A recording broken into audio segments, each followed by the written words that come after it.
Atlanta 2016.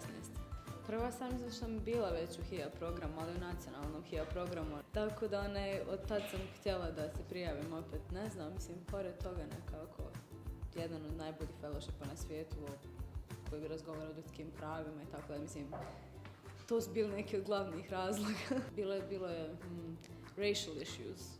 To ne znam, na našem nekako rasni problemi mi to nekako do kući ni nemamo, jer nemamo drugih rasa.